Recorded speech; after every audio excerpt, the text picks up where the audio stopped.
ಬಿಜೆಪಿಯಿಂದ 6 ವರ್ಷ ಯತ್ನಾಳ್ ಉಚ್ಚಾಟನೆ.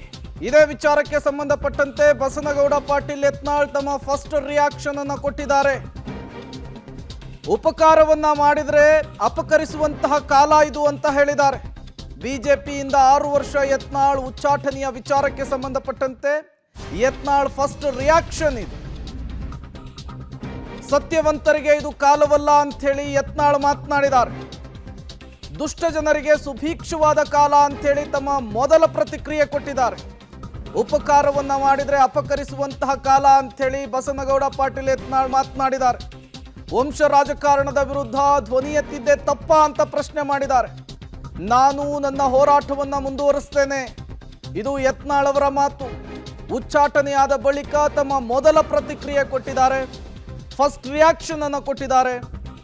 ಈ ರಿಯಾಕ್ಷನ್ ನಲ್ಲಿ ಸತ್ಯವಂತರಿಗೆ ಇದು ಕಾಲವಲ್ಲ ಅನ್ನುವಂತಹ ಮಾತನ್ನ ಬಸನಗೌಡ ಪಾಟೀಲ್ ಯತ್ನಾಳ್ ಆಡಿರುವಂತಹದ್ದು. ದುಷ್ಟ ಜನರಿಗೆ ಇದು ಸುಭೀಕ್ಷವಾದ ಕಾಲ ಅಂತ ಹೇಳಿದ್ದಾರೆ. ಉಪಕಾರವನ್ನ ಮಾಡಿದ್ರೆ ಅಪಕರಿಸುವಂತಹ ಕಾಲ, ವಂಶ ರಾಜಕಾರಣದ ವಿರುದ್ಧ ಧ್ವನಿ ಎತ್ತಿದ್ದೆ ತಪ್ಪ ಅನ್ನುವಂತಹ ಪ್ರಶ್ನೆಯನ್ನು ಕೂಡ ಯತ್ನಾಳ್ ಮಾಡಿರುವಂಥದ್ದು.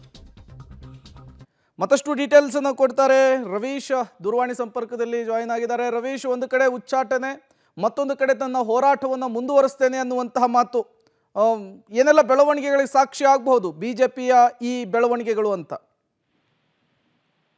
ಪ್ರಮುಖವಾಗಿರ್ತಕ್ಕಂಥದ್ದು ಈ ಒಂದು ಉಚ್ಚಾಟನೆಯ ಬಳಿಕ ಯತ್ನಾಳ್ ಅವರು ಫಸ್ಟ್ ರಿಯಾಕ್ಷನ್ ಕೊಟ್ಟಿರ್ತಕ್ಕಂಥದ್ದು. ಅಂದ್ರೆ ನಾನು ವಂಶ ರಾಜಕಾರಣದ ವಿರುದ್ಧ ಒಂದ್ ರೀತಿಯಲ್ಲಿ ಧ್ವನಿ ಎತ್ತಿದ್ದೆ, ಜೊತೆಗೆ ಉತ್ತರ ಕರ್ನಾಟಕದ ಅಭಿವೃದ್ಧಿ ಪರ ನಾನು ಮಾತನಾಡಿದ್ದೆ, ಅದ್ರ ಜೊತೆಗೆ ಒಕ್ಕಲಿಗ ಹುದ್ದೆಯನ್ನ ತೊಲಗಿಸಿ ಅಂತ ಕೂಡ ನಾನು ಮಾತನಾಡಿದ್ದೆ, ಭ್ರಷ್ಟಾಚಾರದ ವಿರುದ್ಧ ನಾನು ಮಾತನಾಡಿದ್ದೆ.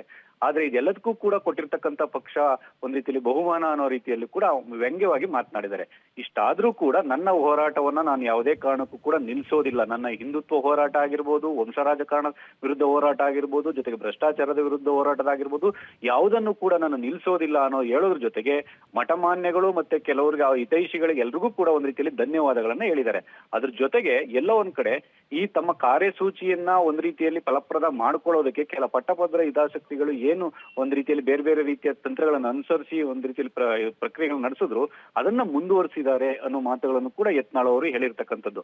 ಅದಾದ್ರ ಜೊತೆಗೆ ಪುರಂದರದಾಸರ ಒಂದು ಇದನ್ನು ಕೂಡ ಹೇಳಿರ್ತಕ್ಕಂಥದ್ದು, ವಾಣಿಯನ್ನ ಹೇಳೋದ್ರ ಮೂಲಕ ಸತ್ಯವಂತರಿಗೆ ಇದು ಕಾಲವಲ್ಲ ಅಂತನೂ ಕೂಡ ಒಂದ್ ರೀತಿಯಲ್ಲಿ ಪಕ್ಷದ ಒಳಗಿನ ಒಂದು ವಿರೋಧಿಗಳಿಗೆ ವ್ಯಂಗ್ಯವಾಗಿ ಉತ್ತರವನ್ನು ಕೊಡೋದ್ರ ಮೂಲಕ ಯತ್ನಾಳ್ ಅವರು ತಮ್ಮ ಉಚ್ಚಾಟನೆಗೆ ಫಸ್ಟ್ ರಿಯಾಕ್ಷನ್ ಅನ್ನ ಕೊಟ್ಟಿದ್ದಾರೆ. ಹಾಗಾಗಿ ಇದು ಯಾವ ಹಂತವನ್ನ ತಲುಪುತ್ತೆ ಮುಂದಿನ ದಿನಗಳಲ್ಲಿ ಯತ್ನಾಳ್ ಅವರ ಈ ಒಂದು ಬೇರೆ ಬೇರೆ ರೀತಿಯ ಬೆಳವಣಿಗೆಗಳಿಗೆ ಮುಂದೆಯೂ ಕೂಡ ಕೆಲವರು ಸಾಥ್ ಕೊಡ್ತಾರೋ ಅಥವಾ ಅವರಿಂದ ದೂರ ಸರಿತಾರೋ ಅನ್ನೋ ಆಧಾರದ ಮೇಲೆ ಎಲ್ಲವೂ ಕೂಡ ಸ್ಪಷ್ಟವಾಗಿ ನಿಂತಿದೆ ಅಂತ ಹೇಳ್ಬೋದು. ಪ್ರೇಮ್, ರವೀಶ್, ಯತ್ನಾಳ್ ಉಚ್ಚಾಟನೆ ಆಗ್ತಾ ಇರುವಂಥದ್ದು ಇದೇ ಮೊದಲಲ್ಲ.